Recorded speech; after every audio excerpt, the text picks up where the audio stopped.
inaccept yung lalaki mong anak na nagpakabakla? Yun ba mabuting tatay? O mabuting tatay, yung nagagalit? Bakit ka bakla? Eh lalaki ka na ginawa ng Diyos.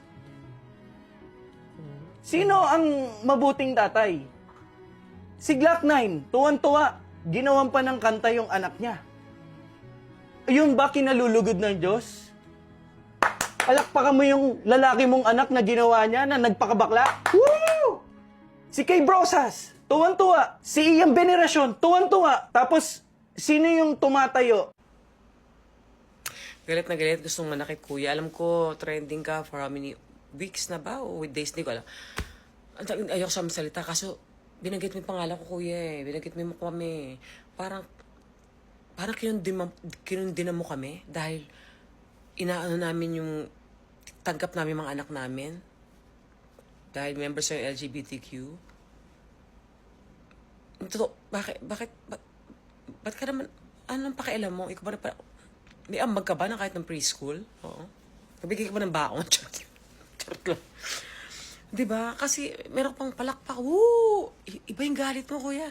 Woo! Palakpakan na. Hindi na, in fairness, nag-come out ang anak ko at sinuportahan ko. Hindi naman lahat palakpakan ako. Marami din naman na makilangilan na. Siyempre, of course, mga katulad mo, hardcore na Christian. Although marami mo kilala din ng mga Christian na may respeto naman. Kuya, ikaw kasi ang galit mo iba eh. Woo! Palakpakan natin. Magkamagala. Feeling ko, one of these days, makakatain ka rin ng palakpak. O, sa mukha. Charot. Charot lang. As lagi minimension yung Bible, eh, ayokong pag-usapan ng Bible kasi lagi yung binabagit yung Sodom and Gomorrah. Yung totoo ko, andun ka ba? Baka meron ka, baka na Facebook live mo. Charot. Again, nagjo-joke lang ako Pero totoo lang, nairita ako, sa totoo lang. Yun lang talaga. Danda ako sa joke kasi yung galit ka sa buong member ng LGBTQ. Parang, hindi lang sa LGBTQ plus, I'm sorry, medyo nag-ano. Yung galit ka sa mga panamit, yung mga songs and everything. Ang dami na. So, iyan na lang kayo pumunta sa langit. 7? Naniniwala ako sa Lord accommodating. Oo, hindi yung magkatanong pag namatay ako, tanongin yan, ang titignan niya laman ng puso ko. Makikita niya, hindi perfecto to, pero at least ganito, tama. Ganun na feeling ko. Hindi yung ilang beses sumayaw ng spaghetti pa ba?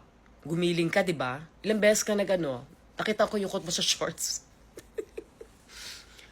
Di ba? I mean, come on. Niniwala ko na meron tayong Panginoon na accommodating. Oo, kasi feeling ko parang kayo-kayo lang. Meron ba kayong GC? Ni Lord, tsaka ni Jesus? Oo. Again, nirespeto ko lahat ng religion. Even sa mga hindi niniwala sa religion. Nakalagay nga sa Bible, kung Bible pag-uusapan, love thy neighbor. Walang nakalagay doon na love thy neighbor, puwera sa mga bading at mga tomboy. Diba? Ang hirap eh. Ang hirap, kasi kung literal natin nga yung Biblia, yung pag-usapan kasi hahaba.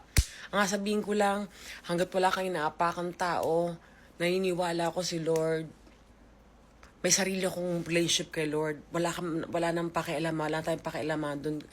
Personal relationship natin yun. Mapabakla ka man, tomboy, arusep, halamang dagat.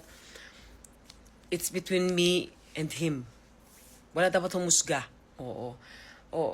Kuya, dahan-dahan din. Pwede ka na magsabi ng opinion mo. Pero para i-drag mo yung name namin na parang akala mo asama sa magulang. Medyo ka doon, kuya. Sinasabi ko sa'yo. Oo. Ulitin ko, love thy neighbor. Sa Biblia yan. Oo. Tsaka diba, nakalagay sa Biblia, God is love. So, again, respeto lang sa atin, sa isa't isa bilang tao. At kuya, sana kumalma ka. At wag mong husgahan ang pagkapalaki ko sa anak ko. Uulitin ko, at least hindi kriminal, hindi nag-addict, hindi addict or something. Hindi kami hindi perfecto ang relationship namin. Pero, masabi ko, may tama akong ginawa.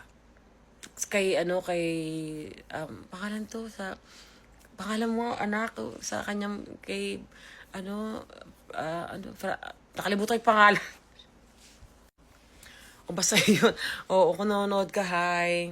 I'm so proud of you. At I'm pretty sure maraming sumusuporta sa'yo. At, teka lang, at dahil dyan, Spread love at again, respeto natin ng isa't isa sana at kalma. Kumalma ka kuya, yun lang. Alam ko may mga nega pa rin dito para walang pakialam. Himwa.